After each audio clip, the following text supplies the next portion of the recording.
Hello प्यारे बच्चों, स्वागत है आप सभी लोग का हमारे यूट्यूब चैनल केमथाट एजुकेशन पर। दोस्तों, आज हम लोग नीट का एल्कोहल का नेक्स्ट पीवाईक्यू देखने जा रहे हैं, जो कि आपके सामने दिया गया है। ये क्वेश्चन आपका कर्नाटका में नीट में 2013 में पूछा गया था, कर्नाटका के लिए स्पेशली। और यहाँ पर ये दूसरा क्वेश्चन जो दिया गया है, ये नीट 2012 में पूछा गया है। तो चलिए बिना समय गंवाए हम दोनों क्वेश्चन को देखते हैं। आज का जो पहला क्वेश्चन है, इसके अंतर्गत दिया गया है कि कितने आइसोमेरिक एल्कोहल होंगे इस फार्मूला के C6H14O के। कितने आइसोमेरिक एल्कोहल ऐसे होंगे जो पॉजिटिव आयोडोफॉर्म टेस्ट देंगे। ऑप्शंस में 3, 4, 5, 2 आपके सामने दिया गया है। तो आपको बताना है कि कितने इस फार्मूले के आइसोमेरिक एल्कोहल होंगे जो आपके आयोडोफॉर्म टेस्ट देंगे। जैसे कि इस फार्मूले के बारे में अगर हम देखेंगे तो ये फार्मूला एक जनरल एल्कोहल का फार्मूला है। जैसे अगर हम कहें CH3OH, तो ये इसका जो है जनरल फार्मूला में एल्कोहल का जो जनरल फार्मूला होता है, हम आपको पहले बता देते हैं। CnH2n+2 और O होता है, जो कि दोनों ही सेट होते हैं। जैसे कि यहाँ पर हम क्या कर सकते हैं, C1H2 × 2 और O। इसी प्रकार से यहाँ पर भी हम क्रॉस चेक कर सकते हैं। तो C6 और H के बाद फिर क्या कर सकते हैं, X के नेक्स्ट H2n+2 ना। तब इस केस में n की वैल्यू 1 रखेंगे ना, H2 × 1+2O। इसी प्रकार से यहाँ पर C6 में C6H2 × 6+2O। अगर हम देखें तो एक एल्कोहल है और एक प्राइमरी एल्कोहल है। मतलब कि ये एक नॉर्मल एल्कोहल है, अनसैचुरेटेड एल्कोहल है, सैचुरेटेड एल्कोहल है, जिसके अंदर आपका एक भी डबल बॉन्ड या ट्रिपल बॉन्ड नहीं प्रेजेंट है। तब इसमें अगर हम लोग देखेंगे तो इस एल्कोहल के अंदर कौन आयोडोफॉर्म टेस्ट देंगे, तो हम आयोडोफॉर्म टेस्ट की पहचान बता देते हैं। ऐसे एल्कोहल जिसके पास अल्फा कार्बन पर कम से कम एक CH3 ग्रुप होना चाहिए। यहाँ पर XYZ क्या लगा है उससे हमें नहीं मतलब है, कम से कम इस टाइप का चीज़ होगा तो वो आपका आयोडोफॉर्म टेस्ट देता है। जब इस टाइप के चीज़ पर अगर हम लोग रिएक्शन कराते हैं आयोडीन के साथ, तब ये बनता है आपका फाइनल प्रोडक्ट के रूप में बनता है। सबसे पहले ऑक्सीडाइज हो जाता है, ठीक है, या फिर छोड़िए ऑक्सीडाइज के बारे में। सबसे ये कन्वर्ट हो जाता है CI3 में, और फिर यहाँ से ब्रेक होता है बेस के साथ रिएक्शन कराने पर, है ना। और इसके बाद फिर ये दे देता है HCI3, जो कि यही क्या कहलाता है, आयोडोफॉर्म टेस्ट कहलाता है, यानी कि यही आयोडोफॉर्म देता है। तो चलिए देखते हैं। तो हमें ऐसा आइसोमर लेना है इसका जिसके पास कम से कम इतना चीज तो होना ही चाहिए, ठीक है। तो उसी के हिसाब से हम लोग आइसोमर बनाएंगे। सभी आइसोमर्स को बनाने की जरूरत नहीं है। चलिए देखते हैं। यहाँ पर हो जाएगा आपका पहले COH और CH3। पहले ये चीज़ आप फिक्स कर लीजिए। इसके बाद फिर CH2, CH2, CH2, कितने कार्बन है आपके, 6 कार्बन है ना, और यहाँ पर CH3, ठीक है। ये आपका हो गया पहला आइसोमर, ठीक है। अब दूसरा आइसोमर देख सकते हैं। अब दूसरा आइसोमर में क्या करेंगे, एक कार्बन को हम नीचे खसका देंगे, यानी कि यह हो जाएगा आपका CHOH और CH3, ठीक है। ये हमने पूरा मैकेनिज्म नहीं बताया है, हमने एक नॉर्मल तरीके से बताया है, तो फिर उसके ऊपर ज़्यादा नहीं ध्यान देना है हमें, बस इसमें आइसोमर के ऊपर फोकस करना है, ठीक है। CH2 और इसके बाद फिर लास्ट में CH3 हो जाएगा। 2 आइसोमर हो गया। एक और आइसोमर होगा जिसमें हम इस कार्बन को हम इधर सब्स्टिट्यूट कर देंगे, तीसरे वाले कार्बन, चौथे वाले कार्बन पर लगा देंगे एल्काइल ग्रुप को। तब CH3, CH और CH3, फिर CH2 और CHOH और लास्ट में CH3, ये हो जाएगा। एक और इसका प्रोडक्ट होगा, एक और इसका आइसोमर होगा जो कि आपका आयोडोफॉर्म टेस्ट देगा, जिसको हम लोग यहाँ पर लिख देंगे CHOH और CH3। अब इस कार्बन से 3 कार्बन लगा देंगे, CH3 CH3 CH3, ठीक है।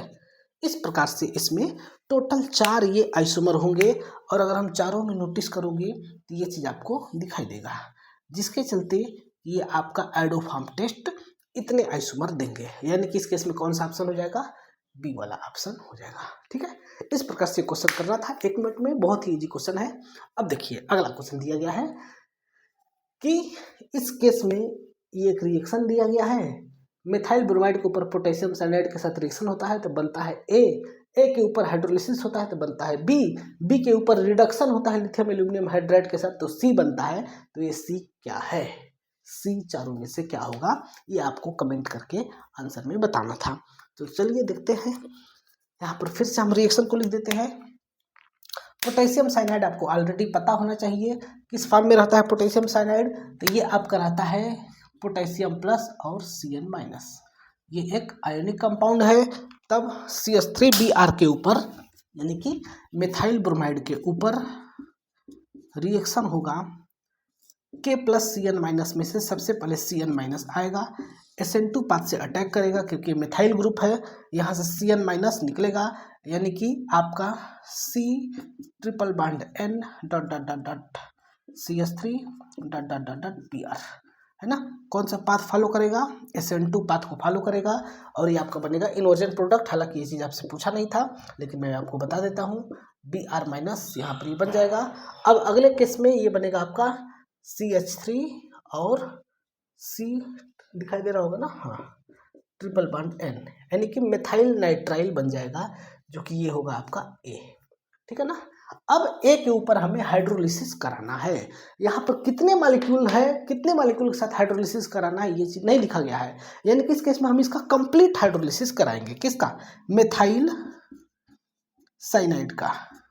जब हम लोग इसका कंप्लीट हाइड्रोलिसिस कराएंगे यानी कि एसिडिक हाइड्रोलिसिस है ना, H प्लस के प्रेजेंस में H2O के साथ रिएक्शन कराना है। तो जैसा कि आप सभी लोग जानते होंगे, यहाँ पर क्या होगा, सबसे पहले इस पाई बॉन्ड, ये पाई बॉन्ड अटैक करेगा इसके ऊपर, तब H प्लस आकर के लगेगा सबसे पहले किसके ऊपर, नाइट्रोजन के ऊपर, और जब नाइट्रोजन पर लगेगा थोड़ा सा मैकेनिज्म बड़ा होगा लेकिन आप लोग चिंता बिल्कुल नहीं करेंगे, C डबल बॉन्ड मतलब ट्रिपल बॉन्ड NH हो जाएगा, यहाँ प्लस चार्ज, तुरंत ही पाई इलेक्ट्रॉन यहाँ आ जाएगा, तब ये बन जाएगा CH3 CH, यहाँ पर plus charge, double bond NH। अब अगले केस में आएगा वाटर मॉलिक्यूल, वाटर मॉलिक्यूल का लोन पेयर इलेक्ट्रॉन कार्बन के ऊपर अटैक करेगा, है ना, तब ये बनेगा आपका CH3 और CHOH, बिल्कुल भी चिंता नहीं करेंगे, बहुत अच्छा रिएक्शन जाएगा NH। अगले केस में यहाँ से एक H प्लस निकलेगा और फिर ये बन जाएगा आपका CH3 CH3CHOH double bond NH। फिर वही गेम अगेन रिपीट होगा, H प्लस अटैक करेगा इस नाइट्रोजन के लोन पेयर के ऊपर और ये बनेगा आपका CH3 CHOH double bond NH। आगे यहाँ पर प्लस चार्ज, ये पाई बॉन्ड शिफ्ट हो जाएगा इस नाइट्रोजन पर, कार्बन पर आ जाएगा प्लस चार्ज, है ना, यहाँ पर कार्बन पर क्या आ जाएगा, प्लस चार्ज आ जाएगा ना, तब ये बनेगा आपका CH3 CHOH और NH2, यहाँ पर आ गया प्लस चार्ज।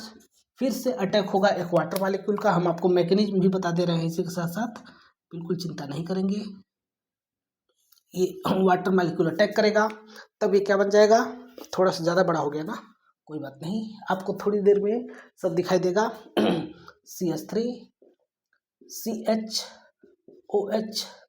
और यहाँ पर OH H हो जाएगा, यहाँ से निकलेगा क्या, H प्लस। जब यहाँ से H प्लस निकल जाएगा तब ये क्या बन जाएगा, ये आपका जेमिनल एल्कोहल बनेगा जो कि अनस्टेबल होता है, CH3 C double bond OX के अंदर, हमें डायरेक्ट नहीं बनाना था ना, CH3 और यहाँ पर CHOH OH और यहाँ पर NH2 हो जाएगा, तुरंत यहाँ से एक मॉलिक्यूल निकलेगा वाटर का, कहाँ मैं बनाऊँ, अब इसके बाद का मैं यहाँ बनाता हूँ, आज हो जाएगा यहाँ पर CH3 है ना, इसको मैं यहाँ बनाता हूँ, ठीक है। CH3 एक यहाँ से निकलेगा वाटर मॉलिक्यूल, तब CH3 C double bond O NH2, एक बार और अटैक होगा H प्लस का, तब H प्लस इसके ऊपर अटैक करेगा, तब बन जाएगा ये अमोनियम आयन। देखिए गेम हो चुका है, CH3 C double bond O NH3 plus, तुरंत यहाँ से अमोनिया बाहर हो जाएगा और ये बन जाएगा acylium ion, CH3 C double bond O plus charge. Final step में एक बार और वाटर मॉलिक्यूल अटैक करेगा और यहाँ पर बन जाएगा CH3 C double bond O OH plus charge, यहाँ से H प्लस बाहर, तब क्या हो जाएगा माइनस H प्लस बाहर हो जाएगा और ये आपका बन जाएगा CH3 C double bond OOH, जो कि आपका प्रोडक्ट कौन सा है, B वाला है। आया समझ में, ये आपका B वाला प्रोडक्ट था। अब इस B के ऊपर अटैक होगा लिथियम एल्यूमिनियम हाइड्राइड का, है ना। देखिए यहाँ पर मैं लिखता हूँ CH3 C double bond OH के ऊपर अटैक होगा लिथियम एल्यूमिनियम हाइड्राइड का इन प्रेजेंस ऑफ ईथर। इसका काम होता है रिडक्शन करना। तो सबसे पहले ये कार्बोक्सिलिक एसिड को रिड्यूस करेगा एल्डिहाइड के अंदर, है ना।